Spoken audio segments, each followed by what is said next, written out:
Eh ben, bien le bonsoir. Aujourd'hui, on va faire un petit point sur l'avancement du projet de la S-Réserve B25 V2. Vous avez sans doute dû le voir passer sur Instagram en story ou voire même en post que la voiture, bon, elle a pas mal changé et qu'elle ne sera plus du tout la même par rapport à avant. N'oublions pas l'Instagram, le-du-bas Primera. C'est là où, techniquement, je suis le plus actif. C'est beaucoup plus simple de faire un post Instagram ou une story que de faire une vidéo face caméra, d'installer l'éclairage, tout ça.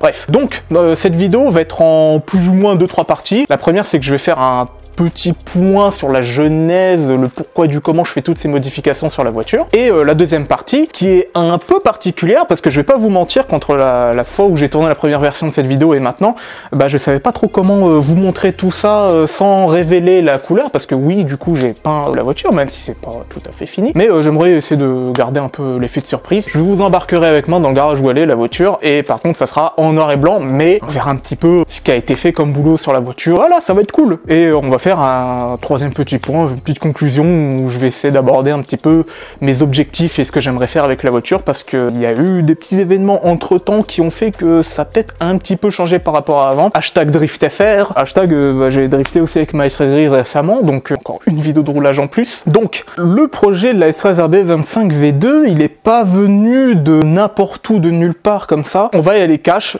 la voiture est moche et la voiture se conduit comme de la merde. On va nuancer tout ça. Alors c'est vrai qu'au moment où je l'ai démontée pour faire tout ce que j'avais à faire, c'est vrai qu'elle était sacrément chum. Les différences de peinture, le rouge, le bleu, l'ancien bleu, tout ça, c'est pas du tout ma cam, et le gris de l'intérieur aussi. Même si, je vais pas mentir qu'elle a connu des phases, la voiture, où elle était petit charme, un petit style, le petit kit avec la face avant blanche, tout ça, il y avait un petit délire. Mais au bout de bientôt 5 ans que j'ai la voiture, c'est chiant. C'est... le bleu là, je peux plus le voir, c'est mort, c'est que dalle. C'est pour ça que justement je compte repeindre la voiture. Après, quand je dis que la voiture se conduit comme de la merde, alors j'ai cherché un petit peu la merde, c'est vrai. Dans le sens où, bah, j'ai pas eu l'occasion d'avoir une vraie géo au moment où j'ai roulé avec, ce qui, forcément, joue beaucoup sur comment la voiture va se comporter. Mais après, n'oublions pas que, ben, ce n'est pas un CA18 ou un SR20 comme dans la caisse de RAF, c'est un RB25 que j'ai sur le train avant. Donc la voiture va se conduire, bah, un peu différemment par rapport à une SRS CA18. C'est pas trop, ça correspond pas trop à mon style de conduite. Un peu mitigé. C'est quand même censé être la voiture qui devrait être plusieurs crans au-dessus de la SRS grise, hein, tout simplement. J'ai fait ma petite enquête, mes petites recherches, et j'ai un peu établi une sorte de liste de pièces à remplacer, changer, régler, qui pourrait rendre ma voiture infiniment mieux à conduire par rapport à la dernière fois, donc l'URSI il y a jadis fort longtemps. Tout le choix des pièces, le pourquoi du comment, je ferai une vidéo exprès où j'aborderai chaque pièce que j'ai changée, chaque changement sur la voiture, et j'aborderai avec plus de précision, bah, tout ça, histoire de peut-être éventuellement aiguiller certains d'entre vous. Donc pour le style de la voiture, et comment c'est parti, c'est qu'un jour, ben, je me suis dit...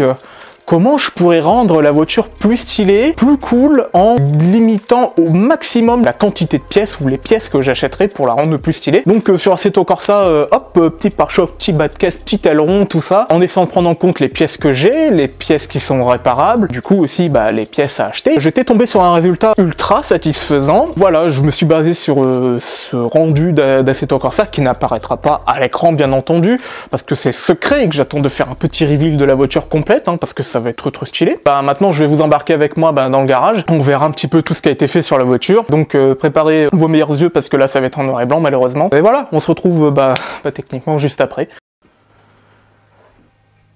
Voilà, alors bon, j'ai pas de stabilisateur malheureusement, hein. Il n'est pas chargé et il est impossible à utiliser. Donc ben voici le RB, hein, pour sa nouvelle couleur, pour l'instant pas tout à fait définitive parce que j'ai encore pas mal de choses à rattraper, pas mal de choses à faire pour qu'elle soit mieux. Donc voici hein, le garage où tout se passe, hein, il y a un bordel monstre, tout l'atelier peinture, l'atelier bordel et le compresseur dans le bordel, le catalyseur de RAF. Hein, le garage était bien mieux rangé avant, mais voilà, c'est le bordel quand on bosse sur la voiture, et puis les bâches du plafond qui ne tiennent pas, hein, parce que c'est le scotch de merde. On va faire un petit tour, je vais essayer de pas trop bouger, de vous montrer des trucs de façon correcte. Alors, déjà, vous l'avez vu, le kit pas tout à fait fini de poser, hein, et justement elle a été là mon erreur. Voilà. Alors au niveau du train arrière, normalement il y a des tirants de carrossage qui sont là, mais je les ai empruntés pour les mettre sur les traiseries pour aller rouler. Donc ils reviendront ici très bientôt. Et bien sûr, des tirants de parallélisme qui viendront aussi, qu'il faudrait que j'installe. Sinon, voilà. Pas de suspense plus longtemps, vous l'avez vu à l'avant, il y a des 720, c'est celle qu'on a l'habitude de voir. Et derrière, il y aura aussi des 720 en 17 par 8.5 T7, si je dis pas de bêtises, sur des Valino. J'avais prévu le coup pour rouler. Ici, le pare-choc avant, si certains arrivent à reconnaître le modèle, vous êtes fort, mais ça vous donnera une petite indication. Et sinon, on va passer sur un peu le oui. Au niveau du câblage, c'est un gros bordel, mais je ne sais pas du tout comment je vais agencer le tableau de bord, ni tout ça, donc ça sera le prochain chantier après l'extérieur. Donc, on va ouvrir la portière. Oh, dis donc, il manque quelque chose au milieu de la portière, oui, parce que il y a un arceau, un très joli arceau, 6 points soudés, voilà. Et bien sûr mon nouveau siège baquet, qui est un siège baquet d'occasion, hein, bien entendu, que j'ai chopé pour un prix absolument dérisoire, un pare-brise qui n'est plus le même qu'avant parce qu'il s'était pété, donc il a fallu le remplacer. Donc vous le voyez aussi, voilà, que tout l'intérieur n'est plus de la même couleur qu'avant. Petite photo à l'appui si j'y pense, hein, de quand j'ai fait ma vidéo de présentation de la voiture, où j'étais ignoble dessus. Donc voilà, petite grille KG1.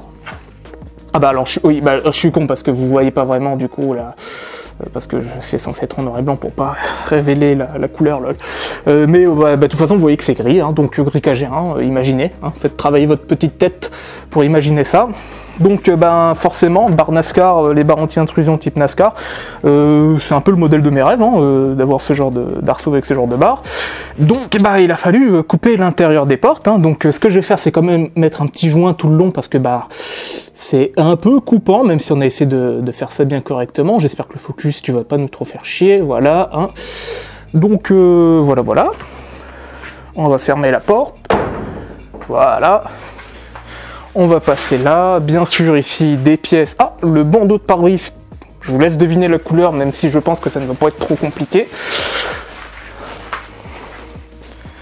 Voilà, on va se mettre ici. Donc voilà, hein, voiture SRS sur chandelle, ça ne choque personne.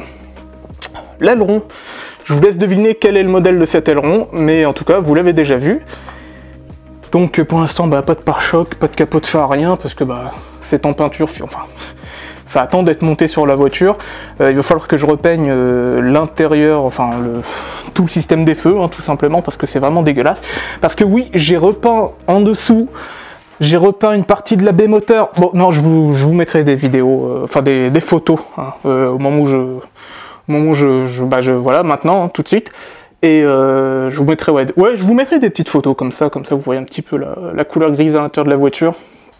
Donc au niveau du train avant, pas de changement, j'attends de le retester comme ça pour l'instant avant de potentiellement faire des changements. Donc le train by Guillaume, on verra, on va lui accorder encore une chance supplémentaire avec une vraie géo et tout ce qui va bien. L'aileron, le pare-choc arrière, oh tiens, c'est un pare-choc d'origine ça, qui me pose beaucoup de problèmes à monter. Parce que j'ai des rajouts quelque part pour le pare-choc arrière, mais c'est une emmerde pas possible parce que mon châssis est... Salut le compresseur. Tiens, un cache-culbut de MX1 pour encore découper. Parce que mon châssis à l'arrière, il est ce qu'il est, hein, il est baisé, hein, tout simplement. Donc voilà. Sinon, un petit plomb sur le siège, quelques traces d'usure parce qu'il y avait un Hans justement, c'est pour ça qu'il y a ces traces d'usure, mais je vais les corriger quand j'aurai un petit temps. Et ce coussin qui est absolument dégueulasse, des vis qui me servent pour le siège, et ça je m'en occuperai à la toute fin, ça fera partie des finitions. Même en parlant de finition, par exemple les montants de pare-brise, bon, j'ai pas trop lavé, hein. Vous voyez, c'est toujours bien sale parce que j'ai masqué tout ça justement pour peindre le toit et tout le côté.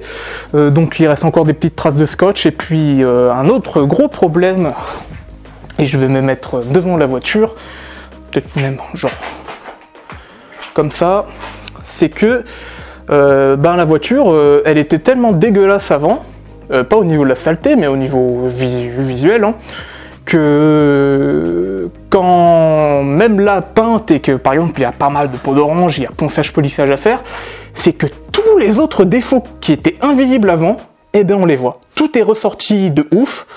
Et donc ça fait double travail, hein, parce qu'il y a pas mal de finitions à faire. Bon, je vous rassure, hein, là, sur le montant de pare-brise, c'est pas de la peinture en moins, c'est du scotch, tout simplement. Oui, parce que le scotch nous a trollé jusqu'au bout.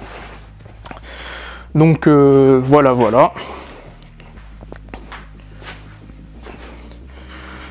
Il y a encore pas mal de choses que je pourrais éventuellement aborder, mais bon, toutes les pièces ne sont pas forcément ici. Vous voyez là-bas, sur le petit meuble noir, il y a encore des pièces, il y a du bordel partout, parce que bah oui, il faut démonter tous les joints, tous les bordels, tout masquer, bah vous voyez, hein, déjà il n'y a pas de feu, il n'y a plus rien, et le bac à essence, il est porté disparu aussi, non je rigole, il est au fond là-bas, donc voilà, c'est un petit point rapide sur l'avancement du bordel, hein.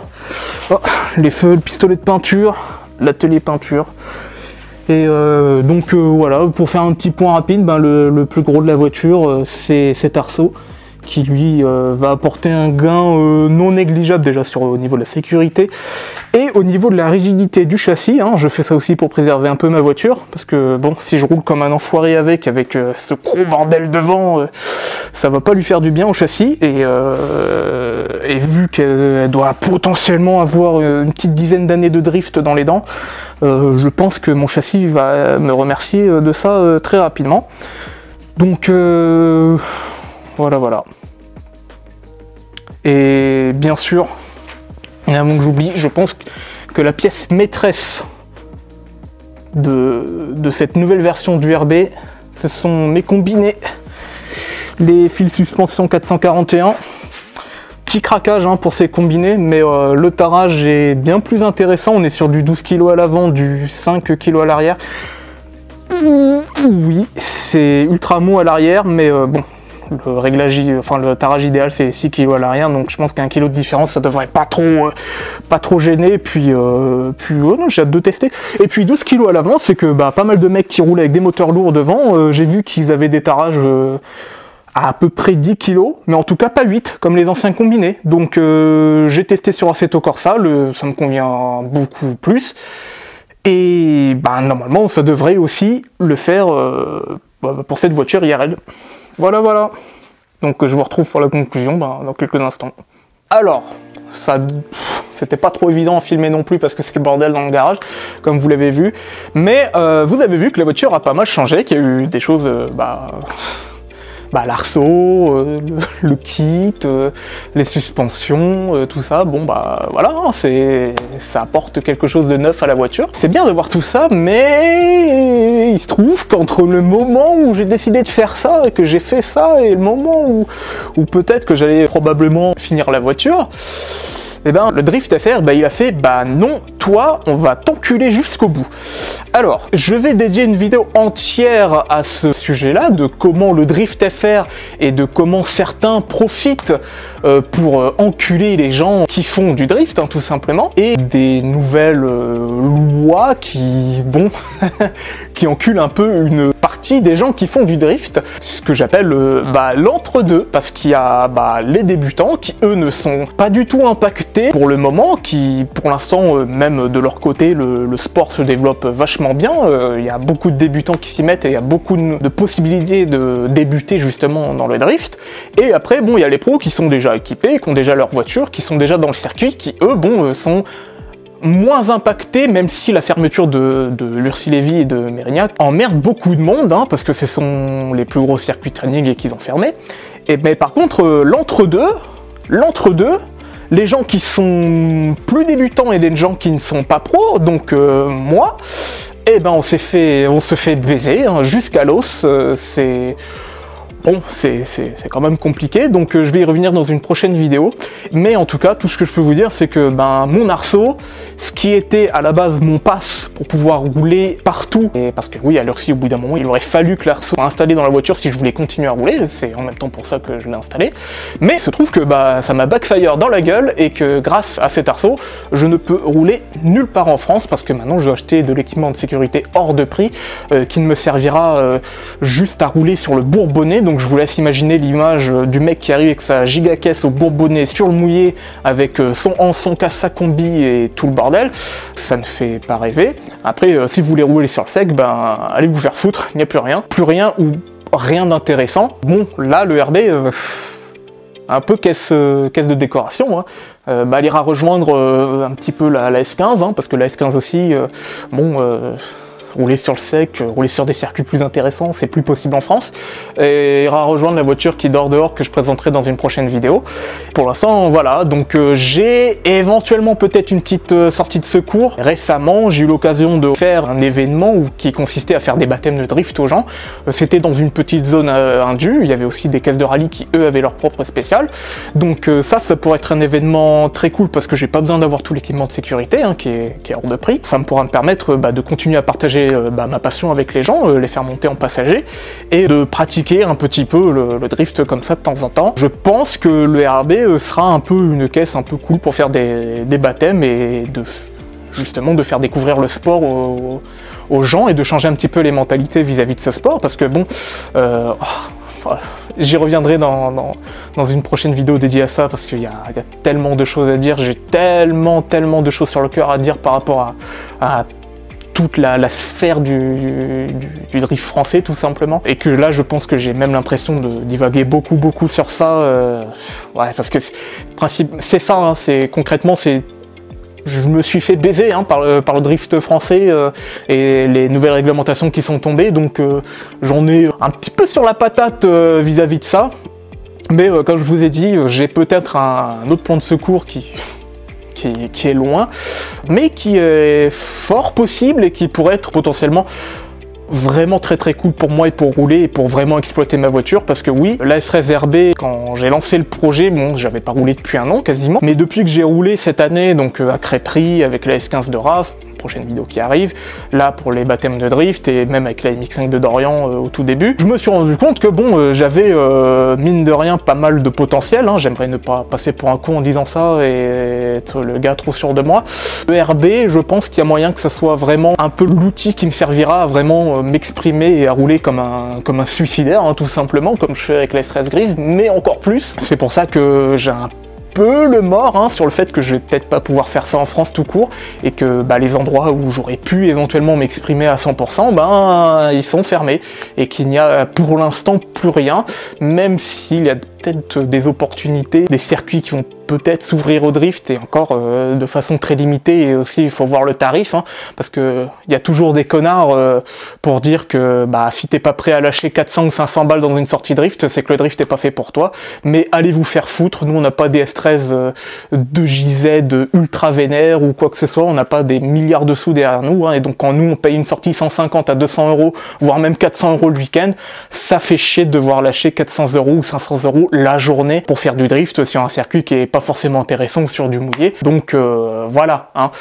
petite balle perdue évidemment, mais je chargerai le gun dans la prochaine vidéo, parce que là on va tirer un peu sur tout le monde, on va tirer un petit peu sur tous les connards qu'il y a, qui malheureusement c'est pas grâce à eux que le sport va évoluer, et voilà.